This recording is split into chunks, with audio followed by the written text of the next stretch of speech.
وقال رسول الله صلى الله عليه وسلم من أحيا سنتي فقد أحبني ومن أحبني كان معي في الجنة او كما قال علیہ الصلوۃ والسلام۔ میرے بھائیو، محترم بزرگوں اور دوستو، حضور اکرم صلی اللہ علیہ وسلم کی سیرت طیبہ سے متعلق بات چل رہی ہے۔ حضور اکرم صلی اللہ علیہ وسلم کا معراج کا واقعہ، آپ علیہ الصلوۃ والسلام کا مدینۃ المنورہ والوں سے یعنی انصار مدینہ سے آپ کا بیعت کرنا، اس کا تذکرہ چل رہا تھا۔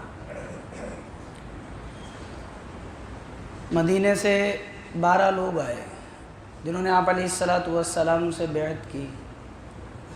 آپ علیہ الصلوۃ والسلام نے ان کے ساتھ حضرت مصعب ابن عمیر رضی اللہ عنہ اور عبداللہ ابن ام مکتوم رضی اللہ عنہ، ان دونوں صحابی کو مدینہ بھیجا تاکہ یہ مدینہ جا کر وہاں کے لوگوں کو ایمان اسلام کی دعوت دیں، ایمان اسلام کے بارے میں سکھائیں ان کو۔ تو مدینہ کے اندر بہت سے لوگ دائرہ ایمان میں، دائرہ اسلام میں داخل ہوتے رہے۔ اسی دوران تقریباً جب 40 سے 50 لوگ اسلام میں داخل ہو گئے مدینہ میں، تو ایک صحابی تھے اسعد بن زرارہ رضی اللہ عنہ، جن کے یہاں پر مصعب ابن عمیر رضی اللہ عنہ نے جا کر قیام کیا تھا۔ انہوں نے دیکھا کہ یہود یہاں مدینہ میں رہتے ہیں، اور یہود کے یہاں پر شنبے کا دن، ہفتے کا دن جو ہے وہ عبادت کا دن ہے، وہ اس دن میں عبادت کے لیے جمع ہوتے ہیں۔ نصارہ کے یہاں پر اتوار کا دن عبادت کا دن ہے، وہ اس دن وہاں پر عبادت کے لیے جمع ہوتے ہیں۔ تو ہمیں بھی چاہیے کہ ہم کوئی دن متعین کریں جس میں سارے مسلمان جمع ہوں، تاکہ عبادت کی جائے اللہ کی، اللہ کا شکر ادا کیا جائے۔ ایک دن ایسا ہونا چاہیے جس میں سب کی اجتماعیت ہو۔ تو انہوں نے جمعے کے دن کو منتخب کیا، اور مدینہ منورہ میں سب سے پہلا جو جمعہ قائم کیا وہ اسعد بن زرارہ رضی اللہ عنہ نے قائم کیا۔ تقریباً 40 آدمی اس میں شریک تھے۔ ادھر جمعے کی نماز انہوں نے ادا کی اپنے اجتہاد سے۔ دوسرا کام یہ کیا کہ زمانہ جاہلیت میں جمعے کے دن کو یوم عروبہ کہا جاتا تھا، تو اس کا نام تبدیل کر کر یہ نام رکھا۔ ادھر حضور اکرم صلی اللہ علیہ وسلم کے اوپر جمعے کی فرضیت، اس کی آیت کا نزول ہو گیا۔ جمعے کی فرضیت مکہ میں ہوئی، اور سب سے پہلے ادا وہ مدینہ میں کیا گیا۔ آپ علیہ الصلوۃ والسلام نے خط لکھا حضرت مصعب ابن عمیر رضی اللہ عنہ کے نام، کیونکہ حضور کی طرف سے یہی ذمہ دار آئے تھے بن کر، ان کے نام لکھا کہ جمعے کا قیام کیا جائے۔ اس لیے سب سے پہلے جو جمعے کی قیام کی نسبت ہے وہ حضرت مصعب ابن عمیر کی طرف بھی کی جاتی ہے، اور اسعد بن زرارہ رضی اللہ عنہ کی طرف بھی کی جاتی ہے۔ حضور اکرم صلی اللہ علیہ وسلم نے جو جمعے کی نماز ادا فرمائی ہے، وہ آپ نے جب ہجرت کری اور آپ مسجد قباء کے وہاں پہنچے، اور اس محلے سے بنو سالم کے وہاں آپ نے جمعے کا قیام کیا۔ آج بھی اس جگہ کے اوپر ایک مسجد ہے جس کو مسجد الجمعہ کہا جاتا ہے۔ سب سے پہلے مدینہ میں ہوا، آپ نے ہجرت کے بعد تقریباً 100 آدمی اس کے اندر شریک تھے۔ جو جمعہ آپ نے پڑھایا اس میں تقریباً 100 آدمی شریک تھے۔ تو اللہ تبارک و تعالی نے اس اجتہاد کو پسند کیا جو اسعد بن زرارہ رضی اللہ عنہ نے جمعے کی نماز قائم کی اور اس کا نام تبدیل کیا۔ اللہ نے قرآن میں آیت نازل فرمائی، یا ایھا الذین آمنوا اذا نودی للصلاۃ من یوم الجمعہ فاسعوا الی ذکر اللہ وذروا البیع۔ اے ایمان والو، جب تمہیں نماز کی طرف پکارا جائے یعنی جمعے کے دن، فاسعوا الی ذکر اللہ وذروا البیع، تو اللہ کے ذکر کی طرف دوڑو، نماز کی طرف دوڑو، اس کی سعی کرو، اس کی کوشش کرو، خرید و فروخت کو چھوڑ دو۔ اب یہ آیت اسی موقع کے اوپر نازل ہوئی۔ حضرت مصعب بن عمیر رضی اللہ عنہ مدینہ کے اندر ایمان اسلام کی دعوت دے رہے ہیں، لوگ ایمان اسلام کو قبول کر رہے ہیں سن 13 نبوی کے اندر۔ حضرت مصعب ابن عمیر رضی اللہ عنہ یہاں سے لوگوں کو حج کے لیے لے کر گئے ہیں واپس مکہ۔ تقریباً آپ کے ساتھ 400 سے زائد لوگ تھے، جس کے اندر 75 یا 72 ایمان والے تھے، مختلف روایتیں ہیں۔ اگر 72 تھے تو اس میں 70 مرد تھے، 2 عورتیں تھیں، اور اگر 75 تھے تو 73 مرد تھے اور 2 عورتیں تھیں۔ یہ سب کے سب حضرت مصعب ابن عمیر رضی اللہ عنہ کے ساتھ مدینے گئے، مکہ المکرمہ گئے حج کے لیے۔ حج بھی کرنا مقصود تھا اور ساتھ میں حضور اکرم صلی اللہ علیہ وسلم سے بیعت بھی کرنا مقصود تھی۔ آپ کے ہاتھ پر بیعت کرنی تھی، جیسے ان 12 لوگوں نے بیعت کی تھی۔ اب یہ مینا پہنچے، انہوں نے خواہش ظاہر کی کہ ہم اللہ کے نبی علیہ السلام سے ملنا چاہتے ہیں۔ حضور اکرم صلی اللہ علیہ وسلم نے ان کو ملنے کا وقت دیا، شام کا وقت، مینا کی گھاٹی کے اندر، اسے عقبہ ثانیہ کہا جاتا ہے۔ شام کے وقت میں ملاقات ہوگی۔ آپ علیہ السلام ان لوگوں کے پاس آئے ملنے کے لیے، جو مدینے سے لوگ آئے تھے، اور آپ کے ساتھ آپ کے چاچا حضرت عباس رضی اللہ عنہ، جو ابھی تک اسلام میں داخل نہیں ہوئے تھے لیکن آپ کے ساتھ رہا کرتے تھے، یہ بھی آپ کے ساتھ آئے۔ حضور بیٹے ہیں اور حضرت عباس رضی اللہ عنہ آپ کے ساتھ کھڑے ہیں۔ حضرت عباس رضی اللہ عنہ نے انصار مدینہ سے کہا، ان کو مخاطب کر کر، کہ دیکھو محمد صلی اللہ علیہ وسلم ہمارے یہاں باعزت آدمی ہیں، ہم ان کی جان کی حفاظت کرتے ہیں، ہمارے ہوتے ہوئے کوئی ان کا کچھ کر نہیں سکتا، تم یہاں سے ان کو لے کر جا رہے ہو، بتاؤ تو صحیح انصاریو، اے انصار کے لوگوں، کیا تم ان کی حفاظت کرو گے یا نہیں کرو گے؟ اور بعض کتابوں میں تو یہ لکھا ہے کہ حضرت عباس نے یوں کہا تھا کہ تم میرے بھتیجے کو یہاں سے لے کر جا رہے ہو، دیکھو سنو، جب تم ان کے دین کی مدد کرو گے اور ان کی حفاظت کرو گے تو عرب اور عجم تمہارا دشمن بن جائے گا، تمہارے جسم سے تمہاری گردنیں جدا ہو جائیں گی، تمہاری بیویاں بیوہ ہو جائیں گی، تمہارے بچے یتیم ہو جائیں گے۔ انصار نے کہا اللہ کے نبی علیہ السلام سے، یا اللہ کے رسول، جو آپ کے چاچا کہہ رہے ہیں کیا یہی معاملہ ہے؟ اللہ کے رسول نے فرمایا ہاں بالکل یہی معاملہ ہے۔ کہا کہ اللہ کے رسول ہمیں اس کے بدلے کیا ملے گا؟ یوں فرمایا تمہیں اس کے بدلے میں جنت ملے گی۔ جو کہا ہمیں یہ بیعت منظور ہے، ہم اس بات کے اوپر راضی ہیں۔ بعض روایتوں میں آتا ہے کہ انصار اللہ کے نبی علیہ السلام کی طرف مخاطب ہوئے اور انہوں نے آپ علیہ السلام سے کہا اے اللہ کے رسول، آپ ہم سے کیا شرط لگانا چاہتے ہیں، کیا بات چاہتے ہیں آپ علیہ السلام نے فرمایا میں تم سے یہ چاہتا ہوں اللہ کے بارے میں کہ تم اللہ کے ساتھ کسی کو شریک مت کرنا، اس اللہ کی عبادت کرنا۔ اللہ کے نبی آپ اپنے بارے میں ہم سے کیا چاہتے ہیں؟ کہا میں اپنے بارے میں یہ چاہتا ہوں کہ جب میں تمہارے یہاں آ جاؤں، میں اور میرے صحابہ، تو تم میری ایسی حفاظت کرنا اور میرے صحابہ کی ایسی حفاظت کرنا جیسے تم اپنے بچوں کی حفاظت کرتے ہو، جیسے تم اپنی بیوی کی حفاظت کرتے ہو، جیسے تم اپنی اولادوں کی اور اپنے مالوں کی حفاظت کرتے ہو، ایسے میری اور میرے صحابہ کی تم حفاظت کرنا۔ انصار نے کہا اللہ کے رسول کیا ملے گا؟ آپ نے فرمایا تمہیں اس کے بدلے میں جنت ملے گی۔ بعض روایتوں میں آتا ہے انصار سے اللہ کے نبی علیہ السلام نے کہا، انصار نے پوچھا آپ کیا چاہتے ہیں ہم سے اللہ کے رسول؟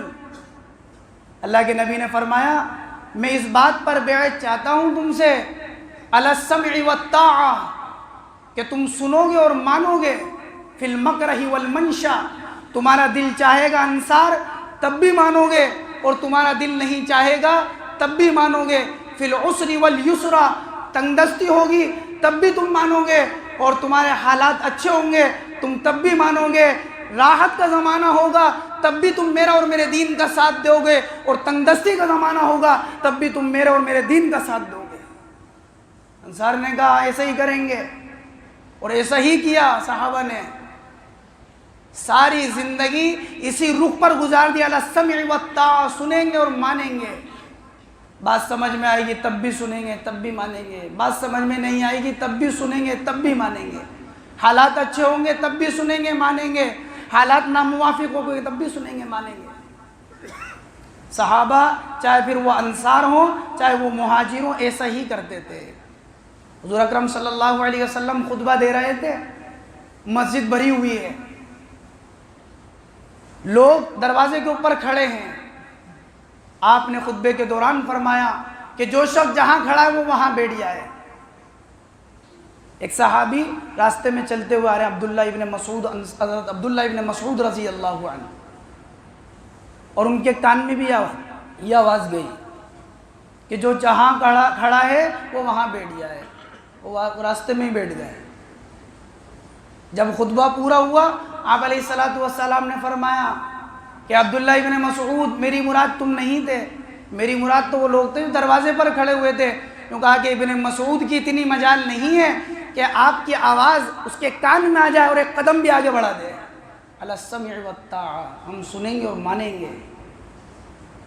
ایک صحابی آئے اللہ کے نبی علیہ السلام کے پاس، بالکل آخر میں مسلمان ہوئے، حضرت ابو جحیفہ رضی اللہ عنہ، گھر سے کچھ کھانا کھا کر آئے تھے، آپ کے قریب آ کر بیٹھ گئے۔ ایک مرتبہ ڈکار آئی، دوسری مرتبہ ڈکار آئی، آپ نے برداشت کیا، آپ علیہ السلام نے تحمل کیا۔ جب بار بار ایسا ہونے لگا تو آپ علیہ السلام نے فرمایا کیا تم اپنے کھانے کے ذریعے سے ہمیں اذیت پہنچاتے ہو، ہمیں تکلیف پہنچاتے ہو؟ یہاں تو معاملہ ایسا ہے کہ صبح کھایا تو شام کا پتہ نہیں، اور تم اپنا پیٹ بھر کھانے سے ہمیں تکلیف پہنچاتے ہو ڈکار کے ذریعے سے۔ یوں فرمایا۔ یہ صحابی حضرت ابو جحیفہ رضی اللہ عنہ خود فرماتے تھے، ابن ابی دنیا میں لکھا ہے کہ 30 سال تک، اور بعض کتاب میں لکھا پوری زندگی، پھر کبھی پیٹ بھر کر کھانا نہیں کھایا۔ صبح کھاتے تھے تو شام کو نہیں کھاتے تھے، شام کو کھاتے تھے تو صبح نہیں کھاتے تھے۔ علی السمع والطاعہ، ہم سنیں گے مانیں گے، ہر حال میں مانیں گے اللہ کے نبی علیہ السلام آپ کی بات کو۔ وہ ایک صحابی تھے حارثہ بن نعمان رضی اللہ عنہ، 80 سال کی عمر ہے، آنکھوں میں بینائی نہیں ہے، گھر کے اندر ایک رسی باندھ رکھی ہے، دروازے تک وہ رسی جاتی ہے، جب کوئی مانگنے والا آتا ہے تو رسی کو پکڑ کے جاتے ہیں، اپنے ہاتھ سے اس مانگنے والے کو دیتے ہیں۔ کسی نے کہا آپ ایسا کیوں کرتے ہیں؟ گھر سے نکلتے ہیں، رسی کے سہارے چلتے ہیں، مانگنے والے کو اپنے ہاتھ سے دیتے ہیں۔ کہا میں نے ان کانوں سے جناب رسول اللہ صلی اللہ علیہ وسلم سے یہ سنا ہے، جو آدمی اپنے ہاتھ سے صدقہ دیتا ہے وہ صدقے کے ذریعے سے اللہ تعالیٰ بری موت سے اس کی حفاظت فرماتے ہیں۔ میں چاہتا ہوں کہ اپنے ہاتھ سے صدقہ دوں۔ وہ صحابی آئے اللہ کے نبی علیہ السلام کی خدمت میں، السلام علیکہ یا رسول اللہ صلی اللہ علیہ وسلم، آپ سے مصافحہ کیا، ہاتھ ملایا۔ آپ نے دیکھا کہ سونے کی انگوٹھی پہن رکھی ہے، معلوم نہیں تھا مسئلہ۔ آپ نے ان کے ہاتھ سے، امام مسلم رحمۃ اللہ علیہ اس روایت کو لائے ہیں، آپ نے ان کے ہاتھ سے انگوٹھی کو اتارا اور ایک کونے میں پھینک دیا۔ کہا یہ کیا آگ کا انگارہ اور آگ کا شعلہ پہن رکھا ہے؟ کہ سونا مردوں کے لیے جائز نہیں ہے، عورتوں کے لیے جائز ہے۔ نکال کر آپ نے ایک طرف ڈال دیا۔ کیا پہن رکھا یہ آگ کا انگارہ، آگ کا شعلہ؟ صحابہ کہتے ہیں کہ مجلس لگی ہوئی تھی، ہم سب مجلس میں بیٹھے تھے، وہ بھی مجلس کے اندر بیٹھے تھے، بات چل رہی تھی۔ جب مجلس ختم ہوئی تو حضور اکرم صلی اللہ علیہ وسلم اٹھ کر جانے لگے، تو صحابہ بھی اٹھ کر جانے لگے، جن کی سونے کی انگوٹھی تھی وہ بھی اٹھ کر جانے لگے۔ کسی نے آواز لگا کر کہا یہ تمہاری سونے کی انگوٹھی ہے، یہ پڑی ہے، اس کو اٹھا کر لے کر جاؤ یہاں سے، تاکہ کوئی نفع تم کو اس کے ذریعے سے حاصل ہو جائے، بیچ دیں یا عورتوں کے کام آ جائے، کوئی نفع تم کو حاصل ہو جائے۔ سنو کیا کہتے ہیں، کہتے ہیں کہ جس چیز کو اللہ کے نبی علیہ السلام نے ناپسند کر دیا، میرا دل نہیں چاہتا اس کو پلٹ کر بھی دیکھ لوں۔ اللہ کے نبی نے ناپسند کر دیا، اٹھانا تو دور کی بات، میرا دل نہیں چاہتا کہ میں پلٹ کر دیکھ لوں۔ اور بعض کتابوں میں لکھا ہے، یوں فرمایا بلال سے کہتے ہیں نا اس کو فروخت کر دیں اور مدینے کے غریبوں پر تقسیم کر دیں۔ صحابہ سے پوچھا اللہ کے رسول علیہ السلام نے، بولو علی السمع والطاعہ، کس چیز پر بیت لے تو اللہ کے نبی کہ سنیں گے اور مانیں گے۔ کیسے مانو گے؟ فی المکرہ والمنشا، تنگ دستی میں، اچھے حالات میں، راحت میں، ہر حال کے اندر آپ کی اطاعت کریں گے۔ آپ علیہ السلام نے بیعت کری۔ ایک صحابی کھڑے ہوئے، انہی میں سے ابو الہیثم بن تہیان ان کا نام تھا، وہ کھڑے ہوئے، انہوں نے کہا اللہ کے رسول ایک بات پوچھنا چاہتا ہوں آپ سے۔ آپ نے فرمایا کہ کہو کیا کہنا چاہتے ہو؟ کیونکہ اللہ کے رسول ہم مدینے کے اندر رہتے ہیں، وہاں یہود رہتے ہیں، ہمارے ان کے ساتھ معاملات ہیں. آپ ہمارے یہاں آئیں گے، مدینے میں ہم آپ کی حفاظت کریں گے، آپ کے دین کا ساتھ دیں گے، آپ کا ساتھ دیں گے، آپ کے جان مال کی حفاظت کریں گے. اے اللہ کے رسول، جب آپ کا دین غالب ہو جائے گا سارے عالم کے اندر، کیا آپ ہمیں چھوڑ کر واپس مکہ آ جائیں گے؟ دل کے اندر بات آئی کہ آپ کا دین غالب ہو جائے گا تو مدینے کو چھوڑ کر واپس مکہ آ جائیں گے. اللہ کے رسول علیہ السلام نے فرمایا سنو میری بات کو، میری جان تمہاری جان ہے اور تمہاری جان میری جان ہے. تمہاری جس سے جنگ ہے اس سے میری جنگ ہے، اور مدینے والوں تمہاری جس سے صلح ہے اس سے میری صلح ہے. چھوڑ کے نہیں آؤں گا تمہارے کو واپس. ایسا نہیں ہے کہ اللہ کا دین غالب ہو جائے گا تو آج تم مجھے ٹھکانہ دے رہے ہو تمہیں چھوڑ کر آ جاؤں، ایسا نہیں ہے. میں تمہارے ساتھ ہی رہوں گا، میری جان تمہاری جان ہے.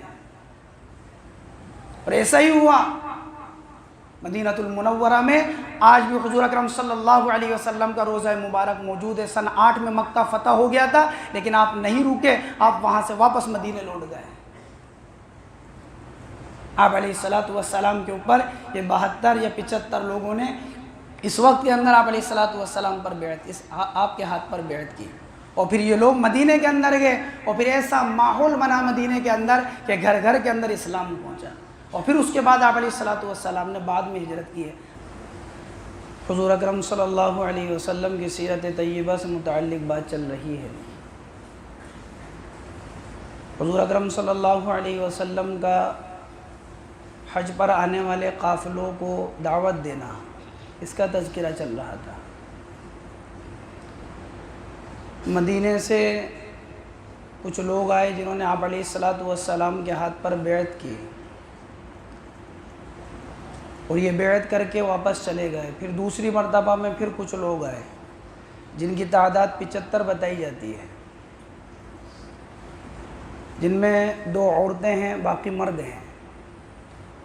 حضور اکرم صلی اللہ علیہ وسلم کے ہاتھ پر ان لوگوں نے بیعت کی، اور یہ بیعت منی کے اندر ہوئی. آپ علیہ السلام جب بیعت کر رہے ہیں تو جو مدینے کے لوگ آپ علیہ السلام کی خدمت میں آئے تھے، جنہیں انصار مدینہ کہا جاتا ہے، تو انہی میں سے ایک شخص تھے جن کا نام عباس بن عبادہ رضی اللہ عنہ ہے. تو انہوں نے اپنے لوگوں کو مخاطب کیا، اور مخاطب کر کر کہا کہ اے خزرج والو، تم جانتے ہو کہ کس بات کے اوپر تم نے حضور صلی اللہ علیہ وسلم سے بیعت کی ہے؟ سنو، تمہاری بیعت اس بات کے اوپر ہے کہ جب تم ان سے بیعت کر لو گے اور تمہاری بیعت ہو گئی جب ان سے، تو یہ جان لو کہ عرب اور عجم کہ اب ان سب سے تمہارا مقابلہ ہے. اگر تم نے اللہ اور اس کے رسول کو چھوڑ دیا بیعت کرنے کے بعد، تو یاد رکھنا دنیا اور آخرت کی ذلت اور رسوائی تمہارا مقدر بنے گی. اور اگر تم نے ان کو تھام لیا، حالات کے اوپر جم گئے، صبر سے کام لے لیا، مصائب کو برداشت کر لیا، تو یاد رکھنا کہ دنیا اور آخرت کی کامیابی تمہارا مقدر ہے. بولو کیا کہتے ہو؟ تو خزرج والوں نے کہا کہ ہم اس بیعت کے اوپر راضی ہیں، ہمیں منظور ہے یہ بیعت کہ ہم آپ علیہ السلام کا ساتھ دیں گے. ادھر سے عبداللہ ابن رواحہ رضی اللہ عنہ کھڑے ہوئے. وہ کہنے لگے کہ حضور آپ ہم سے جو چاہیں بیعت لے لیں، لیکن حضور آپ ہمیں یہ بتائیں کہ جب ہم آپ سے بیعت کر لیں گے تو اللہ ہمیں اس کے بدلے میں کیا دے گا؟ اللہ کے نبی علیہ السلام نے فرمایا اللہ تمہیں اس کے بدلے میں جنت دے گا. تو عبداللہ ابن رواحہ رضی اللہ عنہ نے کہا ربیح البیع لا نقیل ولا نستقیل. کیا ہی اچھی بیعت ہے، کیا ہی منافع بخش سودا ہے. ہم اس کو فسخ کرنا نہیں چاہتے، ہم اس کو ختم کرنا نہیں چاہتے، ہم اس بیعت کے اوپر راضی ہیں. اللہ نے آیاتوں کو نزول فرمایا ان اللہ اشتری من المؤمنین انفسهم واموالهم بان لهم الجنہ. بے شک مومن کے جان کو اور اس کے مال کو اللہ تعالیٰ نے جنت کے بدلے میں خرید لیا ہے. تو حضور کیا ملے گا کہ جان اور مال لگاؤ گے اللہ کے دین پر تو جنت ملے گی، اور اللہ نے قرآن میں آیت نازل فرمائی، بے شک مومن کے جان کو اور اس کے مال کو اللہ تعالیٰ نے جنت کے بدلے میں خرید لیا۔ کتابوں میں لکھا ہے کہ جب آدمی جنت کے اندر جائے گا تو جنت میں ایک بازار ہوگا، وہاں آدمی جو چاہے گا وہ چیز لے لے گا۔ بہت قیمتی بازار ہے۔ کہا کہ آج یہاں پر تم سے کوئی قیمت نہیں لی جائے گی، کہ کیوں؟ کیونکہ تم اپنے جان اور مال کو اللہ کے دین کے لیے لگا چکے ہو، اللہ کے دین کے لیے دے چکے ہو۔ یہ جنت اللہ تعالیٰ نے تمہیں دے دی اور اس کی نعمت اللہ تعالیٰ نے تمہیں دے دی۔ یہ انصار کے لوگ بیعت کر کر یہاں سے واپس مدینے جا رہے ہیں۔ ادھر قریش کو معلوم ہوا، مکہ کے لوگوں کو، کہ مدینے سے جو لوگ آئے تھے وہ مسلمان ہو گئے۔ تو یہ انصار جو 72 یا 73 لوگ آئے تھے یا 75 جو لوگ آئے تھے، مختلف روایتیں ہیں، ان کے ساتھ اور بھی لوگ آئے تھے، جیسا میں نے ذکر کیا تھا 400 لوگ آئے تھے کل۔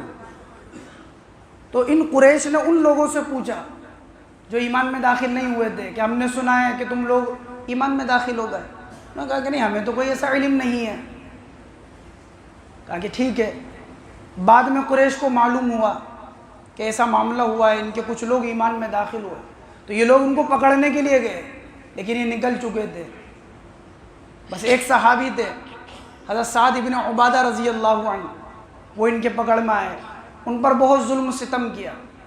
یہ قافلہ مدینے پہنچ گیا۔ اب کیا تھا کہ مدینے کے گھر گھر کے اندر اسلام تھا۔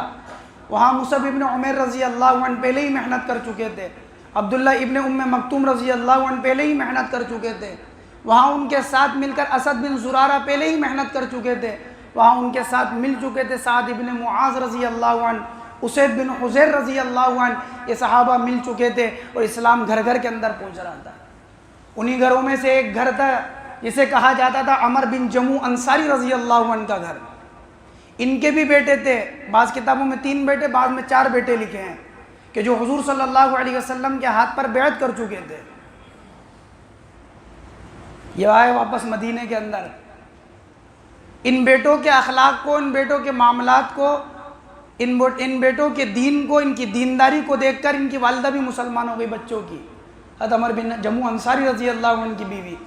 لیکن حضرت عمر بن جموع انصاری رضی اللہ عنہ اسی خیالات کے تھے، وہی پرانے خیالات، وہی پرانی ذہنیت، اور سردار تھے اپنے قبیلے کے، بنو سلمہ کے سردار تھے، اور جو سردار ہوتا تھا اس کا بت الگ ہوتا تھا، وہ اپنے گھر میں ایک خاص بت رکھتا تھا۔ ان کے گھر میں بھی ایک خاص بت تھا جس کو منات کہا جاتا تھا، اس کا نام تھا منات، لکڑی کا بنا ہوا بت۔ روزانہ اس کے عطر لگاتے، خوشبو لگاتے، اپنی مرادیں، اپنی منتیں اس سے مانگتے۔ جب کبھی اس سے بات کرنی ہوتی تو ایک بوڑھی عورت کو اس کے سامنے کھڑا کرتے اور پھر اپنی بات اس کے سامنے رکھتے، وہ بوڑھی عورت جواب دیتی تو سمجھتے تھے کہ یہ جواب دے رہا ہے۔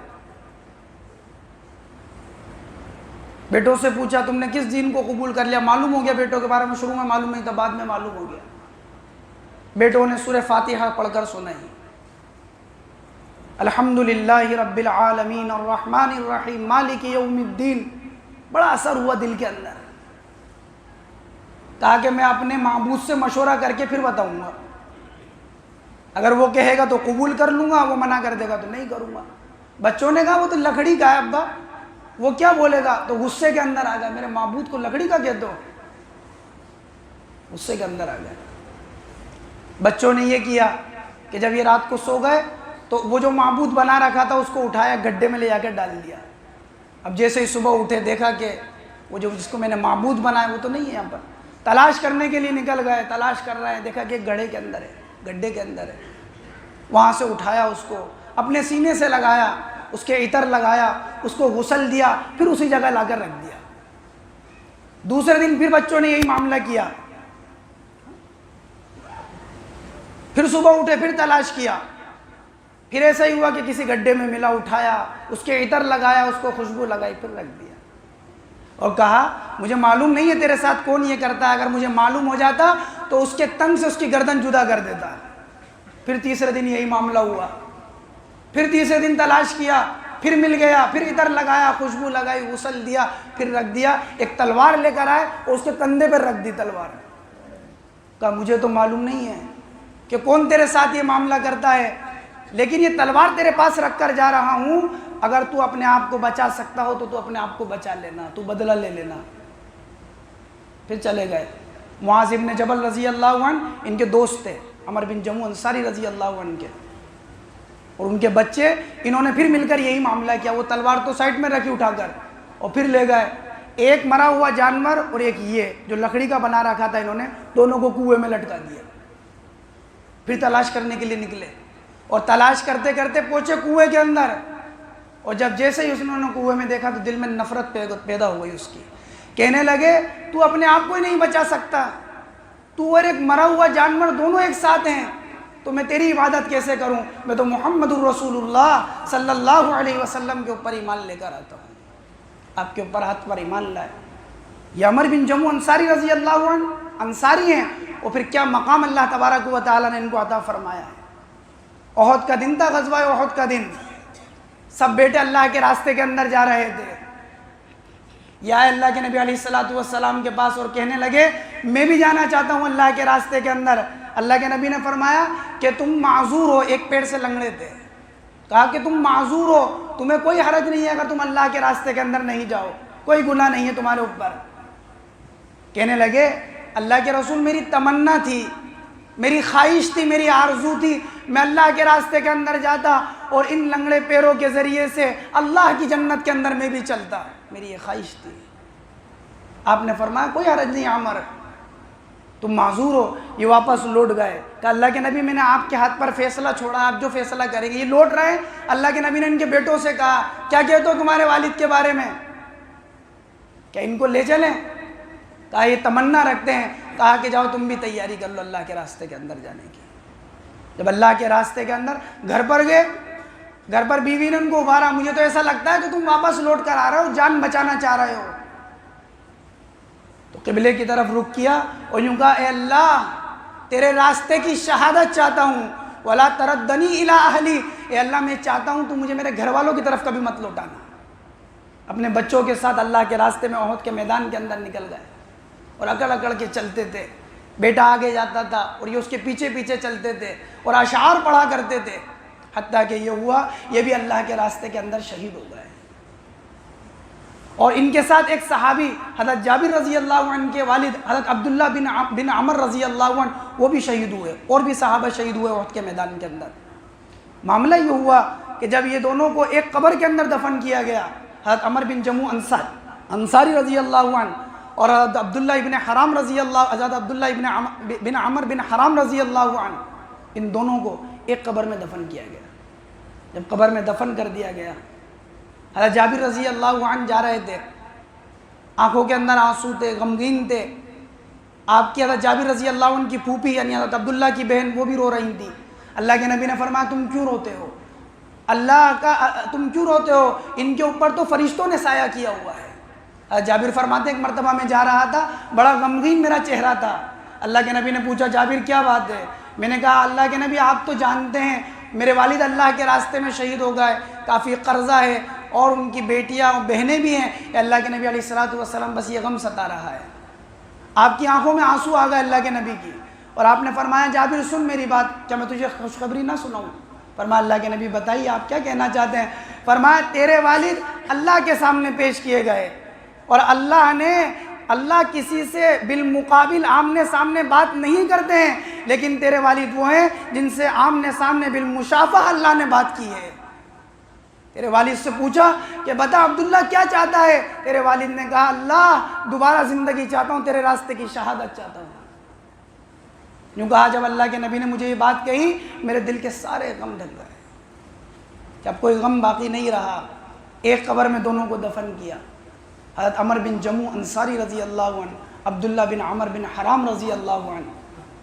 ایک زمانہ وہ آیا امیر المؤمنین حضرت معاویہ رضی اللہ عنہ کا، یوں کہتے ہیں کہ وہاں پر پانی کا بہاؤ آیا احد کے میدان کے اندر، جہاں ان کی قبریں تھیں وہاں سے پانی کا تیز بہاؤ تھا اور وہ قبریں کھل گئی۔ حضرت جابر رضی اللہ عنہ فرماتا ہے البدایہ والنہایہ میں اور موطا امام مالک میں دونوں میں یہ واقعہ مذکور ہے۔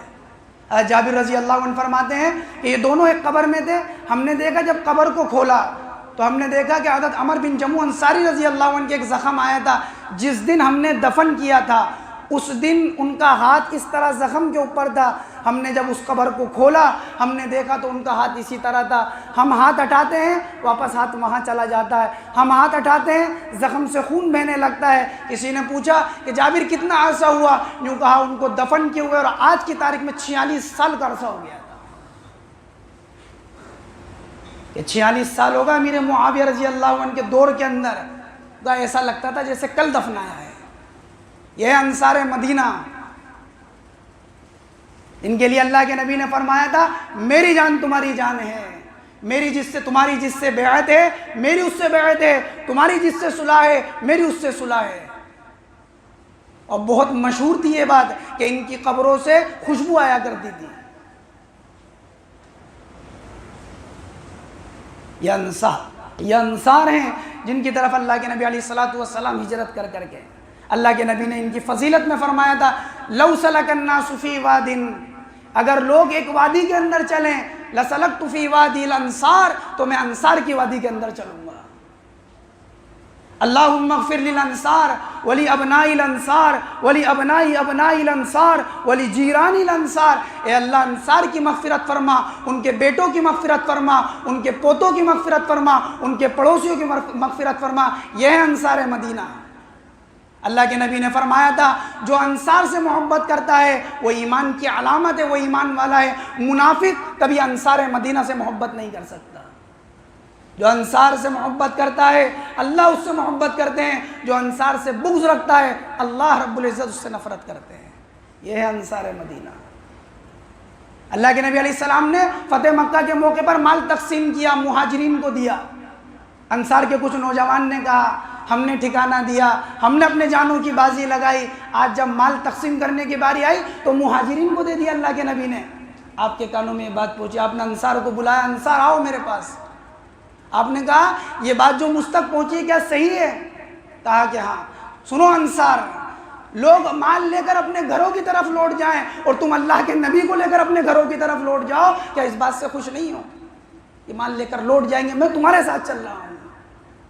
یوں فرمایا اللہ کے نبی نے انصار کے بارے میں. آپ علیہ الصلوۃ والسلام نے فرمایا انصار میں چلا جاؤں گا دنیا سے، لیکن میرے بعد تمہارے ساتھ یہ معاملہ ہوگا، تمہارے اوپر دوسروں کو فوقیت دی جائے گی. انصار صبر کرنا اور حوض کوثر پر مجھ سے آ کر مل لینا. یہ ہے انصار مدینہ جنہوں نے اللہ کے نبی علیہ السلام کو ٹھکانہ دیا. اسی سے متعلق ہجرت سے متعلق انشاءاللہ بعد میں بات ہوگی.